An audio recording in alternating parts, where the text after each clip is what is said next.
trust always affects two measurable outcomes, always: speed and cost. And there's a very simple formula. When the trust goes down in any relationship or on a team, in a company, in a culture, or in the marketplace, or with customers, in any relationship, when the trust goes down, here's what you will always find. The speed will go down with it. Everything will take you longer to do. Yeah. And the cost will go up. Everything will cost you more to do. Now that is a tax, a low trust tax, a wasted tax. Welcome to the Payroll Podcast with your host, Nick Day.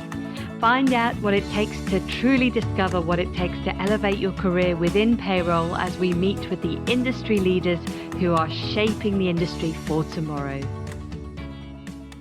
Today, I am joined by Stpehen R. Covey, who is the New York Times and #1 Wall Street Journal best-selling author of The Speed of Trust. The book I have here in front of me is being translated into 22 languages and has sold over 2 million copies worldwide. He's also the co-author of the #1 Amazon bestseller, Smart Trust. And Stphen brings to his writings the perspective of a practitioner, as he is the former president and CEO of the Covey Leadership Center, where he increased shareholder value by over 67 times, taking it from 2.4 million to over 160 million. He grew the company to become the largest leadership development firm in the world. Yes, you heard that correctly. I'm sure many of you will already be familiar with his name, but just in case, a little bit of background information for you. He's a Harvard MBA. He co-founded and currently leads FranklinCovey's Global Speed of Trust practice, and he serves on numerous boards, including the Government Leadership Advisory Council, and he's been recognized with the Lifetime Achievement Award for top thought leaders in trust, something we're going to discuss in a lot more detail today, from the advocacy group Trust Across America, Trust Around the World. Now, Steve is a highly sought-after international speaker who I'm delighted to have on today's podcast. He's taught trust and leadership in 55 countries to businesses, governments, military, education, healthcare, and NGO entities. So a huge pleasure for me to say, welcome, Stphen. So, how are you feeling today? Hi, Nick. Hey, I'm feeling fantastic. Excited to be on this podcast. And especially to have this conversation with you. So really, really delighted. Thank you for this opportunity. I feel totally honored. And those listeners that have been with me before will already be familiar, of course, with Stphen Covey's work and FranklinCovey's work, because we featured it before.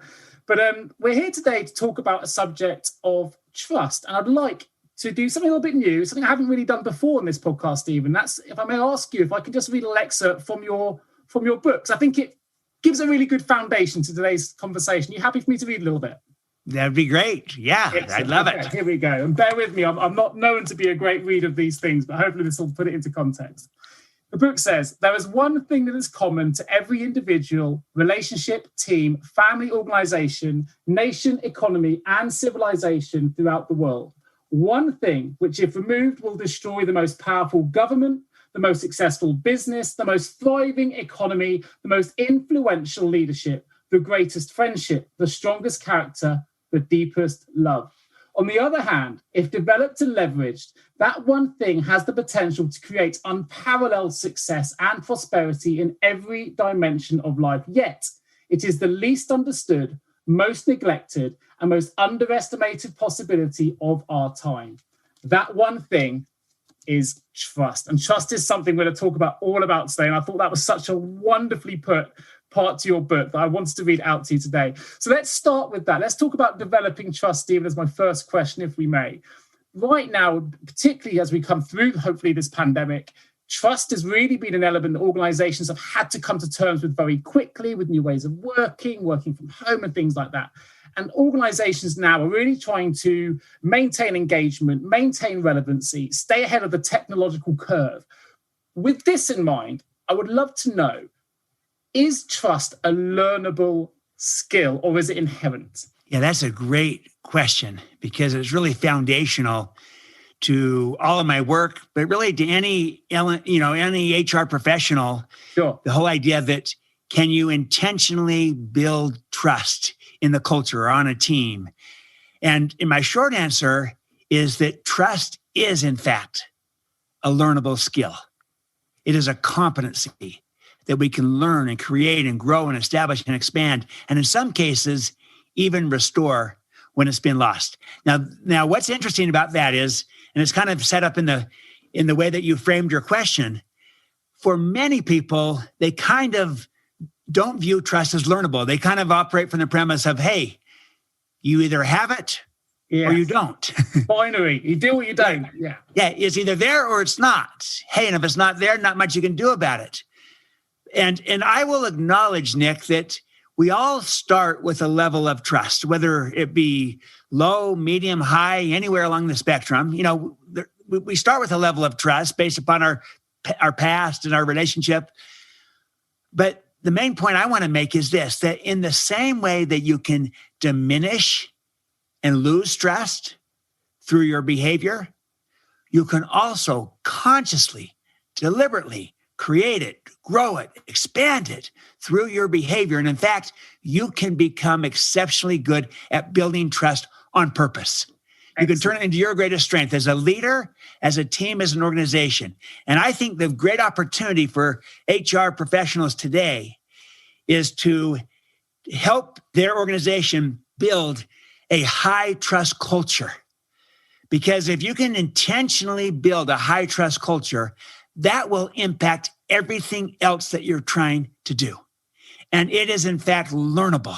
And so it is an extraordinary competency to be able to build trust intentionally. I think we need to do that, especially in a world of declining trust where it tends to be going down all around us. And if we don't counteract that, we'll continue down the vicious downward cycle of distrust and suspicion, creating more of the same. I like to put it this way: distrust is contagious. Distrust is contagious. So we've got to counteract that. And we've got to build trust and confidence. And that also is contagious. And it can become a virtuous upward spiral. So that is the great competency of our times, the ability to create trust on purpose. I think it is learnable. Well, it's something I believe from reading the parts of your book. I haven't finished it yet, but I'm loving it at the minute. But I know that obviously in my introduction there, I mentioned it as well. You utilize this development of trust, these learning behaviors to really transform your business, your learning as in the business as well. So tell me a little bit about some of the things you did there to really help develop that trust, particularly where perhaps people are challenging it, not thinking it's a learnable skill. How did you overcome some of those objections? Yeah, well, I remember when we had merged our companies, the old Covey Leadership Center with FranklinCovey, and two great organizations. But we were competing. We were overlapping in the time management space. And so we had become arch competitors. And now, after years of competing, now we're combined. And you know what? There was kind of distrust or a lack of trust, not so much because we had done things in the merger to lose it, but more just because we came at this combination with completely different perspectives, angles, understandings, and we'd been competing for years. Sure. So suddenly we're combined and there's lower trust because it kind of divided into camps, the Franklin camp, the Covey camp. And what we had to realize is that we were going to kind of waste a lot of time and energy with a politicized culture where everything was viewed through a lens of, he said, she said, we and they, competing, but we didn't trust each other fully.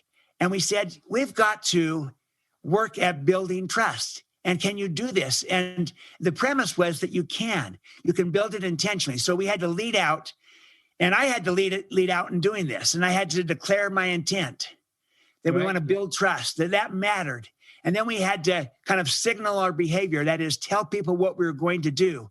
So they're aware of it. They're looking for it. And then most importantly, we now had to do what we just said we were going to do.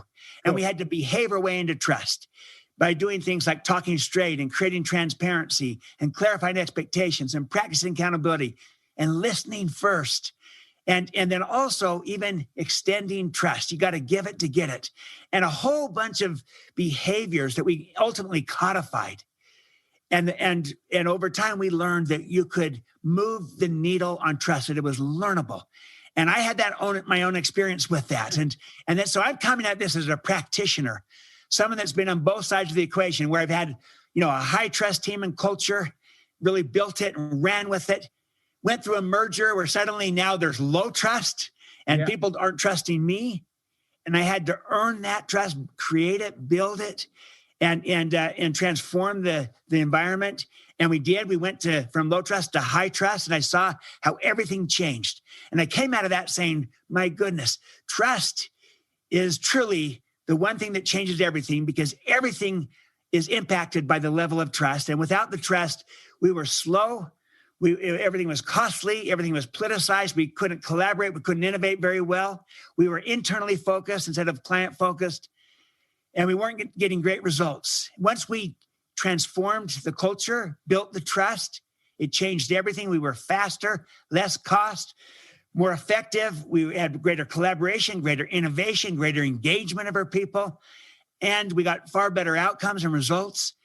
And it changed everything, but it also energized the team and the culture. So I saw how you change trust, it changes everything else. Sure. But also the main learning was that, in fact, trust was learnable, that we could go from low trust to high trust. It didn't happen overnight, and it didn't happen by just chance.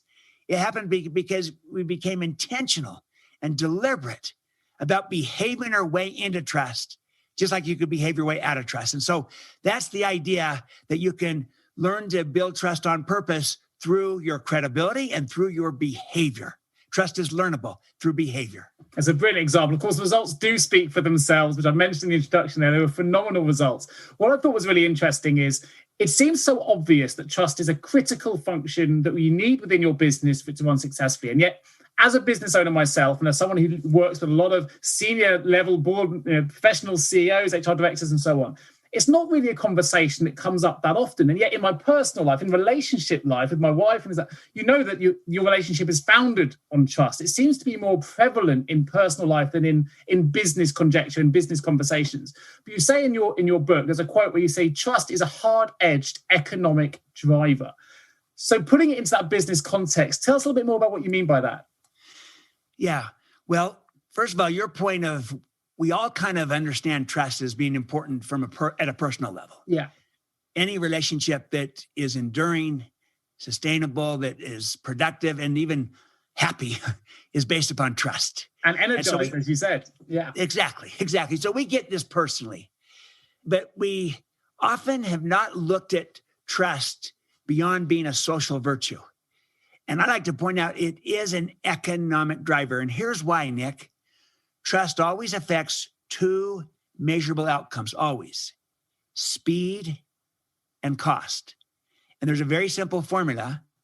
When the trust goes down in any relationship or on a team, in a company, in a culture, or in the marketplace, or with customers, in any relationship, when the trust goes down, here's what you will always find. The speed will go down with it. Everything will take you longer to do. Yeah. And the cost will go up. Everything will cost you more to do. Now, that is a tax, a low trust tax, a wasted tax. And the examples of that are all around us in our low trust world. So just to our listeners and viewers, just reflect upon a low trust relationship that you have and what it's like to work with that person. Think of low trust teams you've been a part of, maybe in the past or maybe now, where there's distrust on a team and now you've got to work together and collaborate, but you don't trust each other. Think when there's two departments, two functions that got to collaborate, work together, but there's low trust between them. Think if you lost trust in the marketplace with a partner, with a customer, how everything takes you longer, costs you more. That is a tax, very real. But thankfully, the converse is equally real. And when that trust goes up in any relationship, on a team, in a company, in a culture, with customers in the marketplace, when the trust goes up, the speed goes up with it. You can do everything faster. The cost comes down. Now, that is a dividend, a high trust dividend. Yeah. And Nick, it's that simple, that powerful, that predictable. And the good news is the dividend, there's also examples of that all around us. So just think about any high trust relationship you have. My guess is you move fast, low cost. Think of teams where you've built high trust on the team, the speed at which you can move. Think where there's two groups, departments, two functions got to work together and collaborate, and they trust each other. Think when you have trust with a customer, comes time to renew the contract, and there's high trust.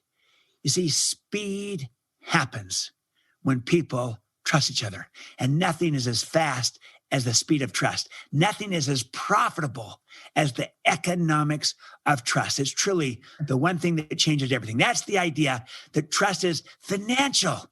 not just social. You can put an economic value on it. And the data shows that it's like a 3 times performance multiplier is the effect of high trust. High trust organizations outperform low trust organizations by about 3 times in total return to shareholders. A couple different studies on that. And so it's a performance multiplier of 3x on everything you're trying to do. That is financial. And once you see the economics of trust, you'll start to see it everywhere. So hopefully this will change the paradigm of our listeners and viewers, that trust is not just a soft social virtue. It is that, but it is also a hard edge economic driver that affects the speed and cost of everything. And that high trust is like a 3 times performance multiplier. What an advantage for any organization, for any leader. I love your passion for this. It's infectious. Well, it's a bit like trust is, right? But I can play a little bit of devil's advocate with you, Stephen, because I get what you're saying. That makes total sense to me. Of course, I'm not second guessing my teams or my departments. If I'm not checking work, if I'm letting them run with things are always going to be quicker. And that's great. But sometimes you just have teams of individuals where you struggle to have that trust, even though you know that having it is beneficial, but it's not there. And we know it now, it can be learned. What are some of the initiatives HR leaders can implement? What can teams do or leaders do to really build that trust if it isn't currently in play at the moment? What do you sort? And in addition to that, what do you see as the things really impacting on trust working successfully? Yes, this is a great question because it's so practical and it's needed. Of how can we build this if it's not there? Well, here's the first thing.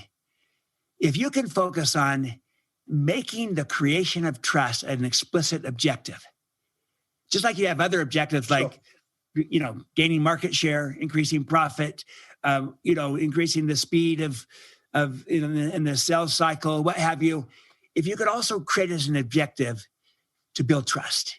Most people never thought of that as being a tangible thing. I never have, to be honest, never have. Yeah. But trust is learnable. And that also trust is measurable. You can measure it. And you can move the needle on it. And, because trust is a perception, you can measure perceptions. And you can move from low to medium and medium to high trust. You can get good at this. So that's the first thing, because we tend to focus on what we measure and we measure what we value. So value trust, measure trust, make trust an objective. That's number one. Right. And that way it will communicate to your people, we want to get results and we want to do it in a way that builds trust. It's not either or, it's and. So that's the first thing. Second thing is, if you can then help people see that you build trust through your credibility and through your behavior. So if you can lead out and model first and give to your team a leader that they can trust, a model that they can trust, so people can look at you and say, oh, that's what you mean. You're that kind of leader. In other words, you don't point the finger and say, you're the problem, but you rather say, hey, here's how you build trust. You model it, and you model it as a leader. You model it on your team. You model it as your team works with other teams, so people can see a model of doing this. And then when people don't build trust and they're not good at building trust, I've also learned this: always make sure you separate the person from their behavior. So Don't attack people. Instead, address behavior. And rather than saying to somebody, hey, you know what? I don't trust you. In fact, nobody on this team trusts you. Those are pretty strong fighting words for most people. Yeah. If you could instead separate the person from their behavior and maybe say something like this: hey, this kind of behavior, when you make a commitment and don't follow through and keep it, it causes other people to lose trust. Or when you talk, but you're kind of spinning and sugarcoating and kind of telling people what they want to hear versus truly talking straight, that causes people to lose trust. Or when you have a hidden agenda and you partially give what you're trying to do, but there's another agenda that people can kind of just sense and smell and taste, that hidden agenda causes people to lose trust. So you call out the behavior and then you make a behavior specific request of them of what would help them build more trust with you. So, hey, don't make a commitment to me unless you're willing to keep it. And if you've got a concern or problem, come to me. Don't go around me behind my back. And, you call out the behavior and allow people the chance to behave their way back into trust. And then also you can reciprocate and say, and what can I do to build more trust with you? So it's never that you're the whole problem. It's, I want to lead out with this. I want to model this. Here's what I'm seeing in behavior that causes me and others to lose trust. Here's what would help build it. Is this something you'd be willing to work on? And what can I do to reciprocate and build this kind of trust with you? And that kind of process, and HR professionals and leaders can be the catalyst to help bring this about so that they can see that trust is learnable, and you help people learn that they can behave their way into trust just like they can behave their way out of trust. And I think that the HR leaders are truly the catalyst for this. First, by modeling, and second, by helping in the process of demonstrating to people that trust is a function of your credibility and your behavior, and you can choose to behave in ways that build trust, and you can build your credibility, and you model how to do it. That's the idea. No, I love that. And I'd challenge anyone listening to this, in whatever role that you work in, not to be able to think of a relative example where you could have utilized what you've just said in a certain situation. I know that I certainly can. There's always someone or some incident where you can revert back to just listening to what you were saying. They're going, actually, maybe I could have addressed that better. Maybe I could have had that conversation to improve that relationship at that time. So we've got time to change that going forward, which is excellent. Now, you also say in your book that trust is the new currency of our independent, collaborative world. Now, I thought this was really interesting because at the moment, we are in interesting times. We have got people working from home where they never have done before, and that's challenging the trust within leaders, within teams. So is it possible then, if let's say someone has worked from home and for whatever reason, they've lost that trust. Now, you talked a little bit there about how you can build trust, but how do we restore it when it's been completely abused? Is that possible, particularly when you're working remotely as well, when you can't always meet someone face to face? Yeah. Well, this is an important question, because if you can't restore trust, we're probably all circling the drain, right? Because we've all at some point have violated it. I believe, Nick, in most situations, in most cases, that you can restore trust. But I also acknowledge that maybe not in every situation. There might be some situations or relationships where the nature of the loss of trust is so egregious that it's going to be hard to restore it. Or maybe the relationship is very transactional and you won't have a chance to restore it because people just move on. Sure. Or maybe both parties are not willing to allow you to behave your way back into trust. So it doesn't always work out that you can restore it. So you got to be careful. But I believe in most situations you can, if you're willing to behave your way back into it. And here's the key principle. You can't talk your way out of a problem that you behaved your way into. You can't talk your way out of a problem you behaved your way into. The only way out is to behave your way out. Words alone are necessary, but they're insufficient. So if we've lost people's trust through our behavior, the only way to get it back is through our behavior. And that will take some time. And we're going to have to kind of own it. And that's practice accountability, take responsibility. Yeah. It's hard to restore trust with someone if you're saying, hey, not my fault. It's his fault, her fault, their fault, blame other people. It doesn't inspire confidence. What it does is saying, I own this, I take responsibility for it. Then I right the wrong as best I can, make it right when you're wrong. That might mean you apologize, maybe you make restitution, a legal concept to make whole. You do what it takes to make it right. And then you clarify expectations going forward of what you're going to do to try to earn their trust back. And you ask them, and listen, what can I do to earn trust back? And you clarify, here's what I'm going to do. And, you signal your behavior, and then you do what you say you're going to do. And consistently. And it'll take you longer to restore it. It's harder. It takes you longer. You've got to be consistent. But if you do those things up front where you own it, you take responsibility, you right the wrong, you clarify expectations of what you're going to do to try to regain it, and then you do what you say you're going to do, you make and keep your commitments, I believe it's possible to restore it. I've seen leaders do this. I've seen companies do it where they've lost the trust and they restore it and they turn it into a great strength. And so it's doable in most situations. And that's exciting because in a low trust world, just knowing that, you can change course, you can change the trajectory, and you can even regain it if it's been lost, if you're willing to behavior way back into it. And that's the key, is a function of our behavior. And so there's certain behaviors that will help you build trust and even restore trust when it's been lost. No, I love that. Don't tell me, show me. Don't tell me, show me. And you're right. We've certainly seen companies do it. I mean, we're talking certainly in the UK at the minute, we were talking about vaccines and big pharma. And we know that pharma companies, without naming any individually, have lost people's trust in the past, and they've suddenly gained it back now through different things. So we can see it on huge corporate levels, right down to individual levels, where, as you say, it can be restored if the actions are done correctly. And to bring it back to an organizational level, there's a chapter in your book which talks about how families are organizations too. And I love that, because I mentioned it earlier that, I think about trust a lot in my personal life, and I don't always reference it in my business life, but I absolutely believe that my organization that I run certainly is a family. We've worked with each other for a long time. There's certainly a lot of trust between ourselves. And actually, we spend more time at work than we do with our loved ones at home. So when you talk about in your chapter, you talk about before going into the behavioral elements, which you just mentioned, you say you ask every company 4 key questions, and usually it ends up with an aha moment after you've asked them.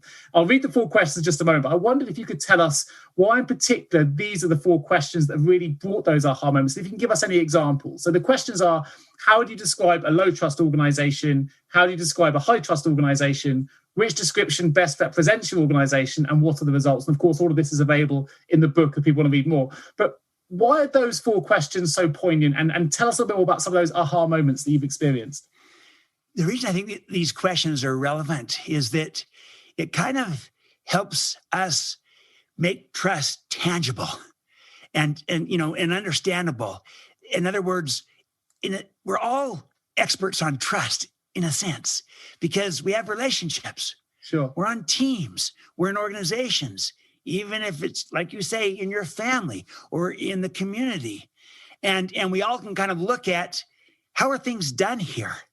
And you look at the observable behaviors, the actions, and you can see whether or not there's behaviors that will build the trust, or if there's behaviors everywhere they're going to destroy it. So when you're seeing everywhere people pointing the finger, blaming other people, the blame game going on, or people spinning or twisting, manipulating, posturing, or when you see people talking behind other people's backs or gossiping, or when you see people operating with hidden agendas, or where you see people really not listening to understand, but just kind of efficiently trying to go through the motions, or people overpromise and underdeliver, a whole bunch of different behaviors. When you see those kind of behaviors going on in the culture on the team, almost without even needing to do a trust assessment, you can almost know that's a low trust culture, low trust team. I can walk into a team and within a few hours give you a sense of the level of trust on the team by just observing the behaviors. The flip side is true as well. When you see people talking straight, and when they're open, when they're transparent, when they're listening first, when they're seeking clarity and understanding, when they're declaring their intent, when they're taking responsibility and owning things, and when they're righting the wrong, when they speak about people as if they were present, nice. and when they make and keep commitments, and when I see people extending trust to others, I can just almost walk in and within, again, a few hours or a day or two, be able to say, you know what, this is a high trust team and culture, and you can measure it if you want, very scientifically. But almost all of us can see it. And then if you can look at the results that flow from either high trust or low trust, and the differences, the contrast that can be night and day different, and recognize, my goodness, this is not just a soft social virtue. It is economic. It's impacting everything that we're trying to do, including our ability to collaborate and to innovate and to engage our people. But also it affects our results and our outcomes in terms of the economic performance. And it also affects the energy and the joy. Is this a fun culture? Is it exciting? Do people enjoy working here? Because that's going to be an attractor of talent. And, low trust cultures are exhausting and they're no fun and no one wants to be a part of them. They want to go find a place where they're trusted. And so, all these things impact us, and it has a profound effect on what we do. And so the whole idea is just to try to look at the world through the lens of trust. And each of us can become actually quite good at this. and recognize how trust is truly the one thing that changes everything. Those are questions that help you kind of assess that in any situation. Have you ever asked yourself, how can I recruit payroll staff effectively? Please don't give up on your recruitment project just yet. Here at JGA Payroll Recruitment, we appreciate the difficulties associated with attracting, recruiting, and retaining top payroll talent. We also understand just how costly a poor payroll hire can be. JGA Recruitment are a niche payroll recruitment agency who will partner with you to resource payroll candidates who will improve both the accuracy and efficiency of your payroll department. Contact us today on 01727 800 377 or visit jgarecruitment.com to find out more. Now, obviously, the chapter goes into much more detail, but I wanted to bring it out because it gave me an aha moment reading it, because when I referenced it to my own business, I thought, actually, there are elements here that I'm really proud of. And that gave me energy. That made me think, you know what, we've got some of these bits of trust. I'm really proud of my team. And actually, when was the last time I sat back and considered it, that we have this? This is a beautiful thing that we've developed over 12 years of our company building that. And actually, we should be really proud and we should sell that and we should talk about that openly, which we're not doing. So it's given me that aha moment. It also reminded me of where there are elements we can improve and things that maybe we need to make sure we're always talking. And the art of the conversation is dying a little bit with the introduction of so much technology and instant messaging. And it reminded me of the importance of conversation, because actually, from my perspective, to build trust, it does rely on more than just a digital communication. It involves talking and getting to know somebody, understanding their drivers, their attitudes, their behaviors. So I definitely had an aha moment just reading it. So I was fascinated to know how you've seen it from having worked with so many CEOs, so many different businesses. It must be a really exciting part of your role to have seen those aha moments in others. It is so exciting when people recognize that trust is truly a new frontier of not only economic value, but of building the kind of culture that is going to help them attract and retain and keep and inspire great people. And it is an aha moment that everyone knows trust is social. They've never thought of it as financial. Sure. Everyone knows trust is, an important thing. They've never thought of it as a learnable skill, as a competency. And these are ahas for people.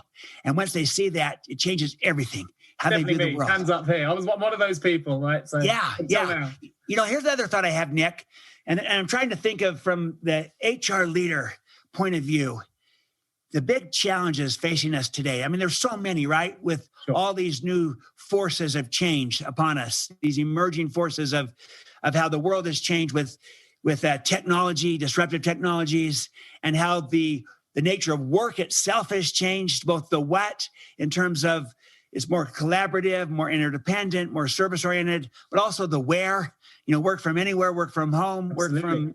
work from anywhere and everywhere. And the nature of the workforce has changed. We've got so many generations, as many as 5 today, and the diversity and the need for inclusion. And then the nature of choice have changed. We have so many options. We've gone from multiple choice to infinite choice. And people have choices of where and how they want to work and the gig economy, all these things. And so all these forces have kind of put a premium to the HR professional and to the line leaders in the organization around what I call the 2 epic organizational imperatives of our time. And the first is to build a high trust culture that can attract, retain, engage, and inspire the best people so that we can win the war for talent and win in the workplace. And you've got this war for talent has never been more important than now, when people have so many options and choices. And you have an ability to work from anywhere.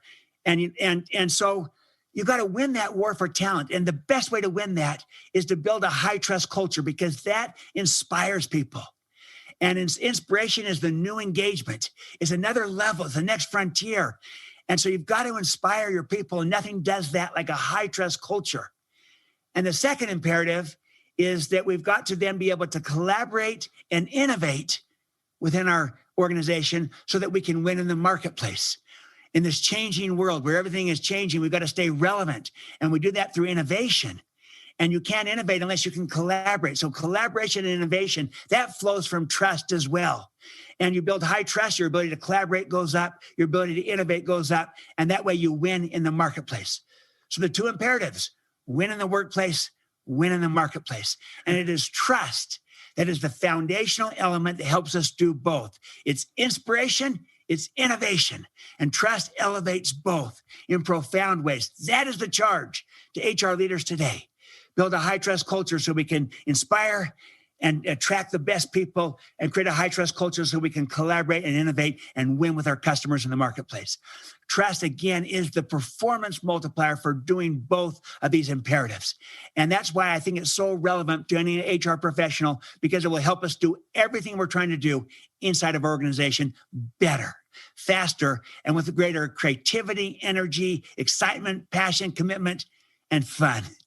And that's what trust is all about. Energy and joy, inspiration.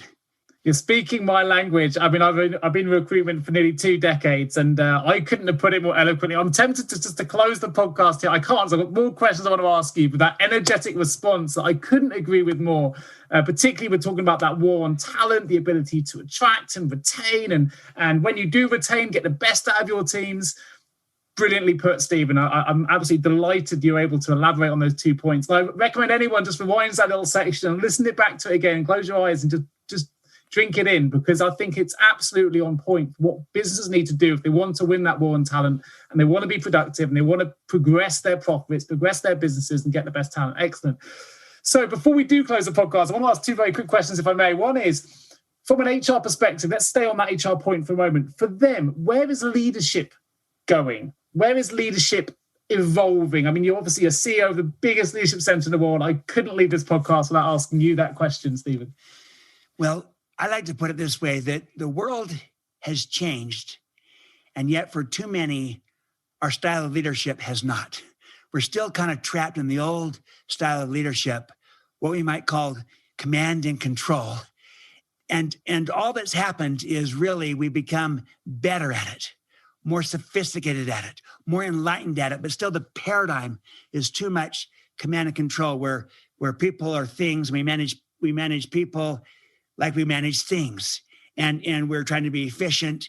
It's just we've learned to bring more benevolence to it, more strengths to it, even more mission to it, more enlightenment to it, but our paradigm hasn't shifted. We need to move to a new paradigm of leadership, of how we view people and leadership itself. And I call it trust and inspire versus command and control. Trust and inspire is where the puck is going, to use the hockey metaphor. Yeah. That, Wayne Gretzky says, I skate to where the puck is going to be. It's around trust and inspiring people, trusting people, inspiring them. And because that's the opportunity in the workplace today. And those that are trapped in the old paradigm of enlightened command and control aren't going to be relevant in this new world, because it's moving too fast. And you can't command and control your way to greater collaboration or innovation. You do that through trust and inspire, and trusting your people, inspiring them to make a difference, and bringing purpose and meaning and contribution to your work, to all that you're doing. And that's where it's going. And you can see that in the trends and in what's happening. And yet too many people just give lip service to it, but they haven't changed the paradigm. So I like to put it this way. Here's a series of fundamental beliefs that represent this new paradigm of leadership. Excellent. The belief is this, that I believe that people have greatness inside of them. So my job as a leader is to unleash them, not control them. Another belief, I believe that people are whole people, body, heart, mind, and spirit. So my job as a leader is to inspire, not merely motivate. Motivation is command and control. Inspiration is trust and inspire. I believe that there is enough for everyone. So my job as a leader is to elevate caring above competing, trying to create environments where everyone can win. I believe that leadership is stewardship. So my job as a leader is to put service above self-interest as a better way to lead in our world today and elevate all stakeholders, not just shareholders. And finally, enduring influence is created and sustained from the inside out. So my job as a leader is to go first. Someone needs to go first. Leaders go first. So when we have leaders that believe there's greatness inside of people and people are whole people, there's enough for everyone, and that leadership is stewardship, and that you create this sustainable influence from the inside out, then we act, we behave, we model differently. And those leaders move forward by modeling, by trusting and inspiring. And they set the tone and set the pace for what is needed today. And they lead from the inside out.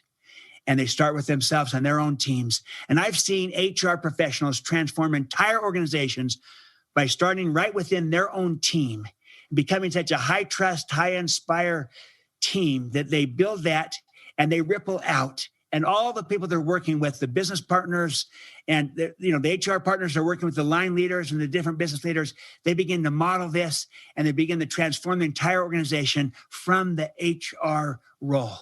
And so this is an extraordinary opportunity to demonstrate the kind of leadership that is needed to be successful in this new era. And it's got to be trust and inspired. That's where the puck is going. And I believe that that's what the great leaders will be doing in the times to come. You want an example of this? Think of Satya Nadella of Microsoft and how he's transformed Microsoft. When he came in, people had felt like, hey, Microsoft had seen its best days. They're in the past, but he's completely recreated that organization through an extraordinary, what I would call a trust and inspire style of leadership, where he models, he trusts, and he inspires. And now they're winning the war in the workplace, the war for talent. They're winning in the workplace with a great culture that is inspiring to people, and they're innovating again and trying to win that war in the marketplace and by being relevant with innovation and collaboration in new and different ways. And there's many, many other examples we could all look to, but that's the opportunity that we can do this. And I believe the HR professional can be the catalyst to bring about the kind of leadership that's needed today. The way you talk is so compelling, so profound, and I love it. It's infectious, Stephen. Your passion for this subject is amazing. I have to say, it's inspiring just to listen to it as a host. So I hope my listeners are feeling the same. My last question, though, I've got so many HR directors listening to this. I'm sure they're all enthralled. Enough of my voice, bringing it back to you because you're the one they want to hear. What's the next big thing then, with everything you've said today, to bring it full circle? What's the next big thing in the world of HR learning and development that everyone should really be considering and thinking about now? It's inspiration. Inspiration is the new engagement. It's the next level. It's the next frontier. Now, look, I'm not downplaying engagement. The whole focus on engagement is the right focus. And we want to build, high trust, fully engaged cultures. And there's the gap in engagement is extraordinary still everywhere. So seeking to build a highly engaged team and culture still is holy grail. But there's another frontier beyond that, and that's inspiration. A study from Bain shows this, that inspired employees are 56% more productive than engaged employees. Wow. Okay. There's another frontier. Inspiration is a new engagement. And here's what I want to say is that everyone can inspire. It is a learnable skill. And the main point I'm trying to make here is this, is I want to separate inspiration from being charismatic. Sometimes people think, well, the inspiring person is the charismatic person. That may or may not be true. I know a lot of people who are not charismatic at all, who are very inspiring because of who they are, how they lead, how they extend trust, and how they embed and imbue and create purpose into everything that they do. And it is very inspiring, even though they're not, quote, charismatic. And so you don't have to be charismatic to be inspiring. Everyone can inspire. You inspire when you model great behavior, including humility. There's a study from LRN that shows that people that are humble are 18 times more likely to inspire their people, the people around them. So you inspire through your modeling. You inspire when you trust people. To be trusted is the most inspiring form of human motivation. It brings out the very best in all of us.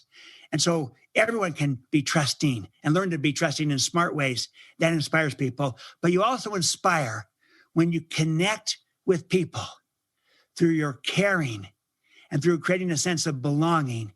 And when you also connect to purpose, to meaning, and to contribution, and you try to embed any role and any organization with purpose, meaning, and contribution. And you can do that. And when you connect with people and connect to purpose, that inspires. And so my main point is inspiring is a learnable competency, just like trust is. And we can get good at inspiring. And inspiration is the new frontier. It's where it's going. And that if we can build high trust cultures that not only engage people, that inspire people, we will best win that war for talent and innovate in the marketplace. And that will keep us relevant. We can get better at finding it as well. I mean, inspiration can be found in so many places, from the up campaign, just looking up when you're outdoors, to coming out of bounce back abilities, we say in the UK, but coming through adversity. I mean, I look at my brother who sadly lost his arm, and he's became disabled, having been right arm. He lost his right arm, and he's just had a prosthetic fitted. It's taken him 10 years, and he's an inspiration to me. I mean, to what he's gone through to get back up and keep working and be a parent. And we've got moms working from home, trying to juggle work and childcare and all these different things. And inspiration can be found in so many places that I couldn't agree more. It's a fantastic thing to be able to inspire others, but also to be able to find it in others as well. I love it. And the example of your brother, that's inspiring. See, that's a form of modeling. And we need that. In a low trust world, we need models. And models can become mentors. And if we get enough of that working within an organization, you can transform that organization. Models becoming mentors. And so we've got to lead out with this, and everyone can inspire. And it's learnable. And that's what's needed today, is this inspiration. It's the new frontier. And so that's exciting, Nick. The last thing I want to just give one last point to all of our listeners and viewers. And that is simply this idea that for all of this kind of grandeur, thinking of how trust is so important, always remember that trust is created from the inside out. And it's very easy to kind of look out there and say, well, as soon as the boss changes, the CEO changes, or this person or that person, then we can build this kind of culture. And that kind of thinking is the problem. We've got to look inside out. We've got to look in the mirror. We've got to start with ourselves, because self-trust precedes relationship trust, which precedes team trust, which precedes organizational trust, which precedes market trust, which precedes societal trust. It's inside out. And I remember one time I gave a presentation. At the break, someone came up to me and said, Stephen, your presentation makes so much sense to me, because it kind of gives me a way of viewing my problems in my career. And he said, look, I'm not happy with where I'm at. And my whole life, I've blamed everybody else. My first job, couldn't trust my boss. So I get another boss, can't trust him either. Go to another company, can't trust this boss, can't trust the leaders, can't trust the company. This has been my pattern. I go home to my community, can't trust my neighbor. He goes, I don't even trust my kids. And, he went on. And then he said, and then when you put up that metaphor that trust is built from the inside out, and showed the ripple effect, where the drop of water comes down, the ripples, the waves, they start at the inside and they ripple out.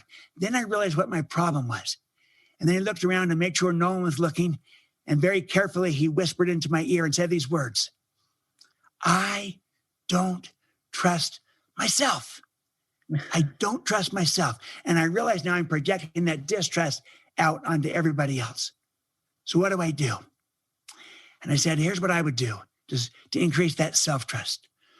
Start by making and keeping commitments to yourself in the little things.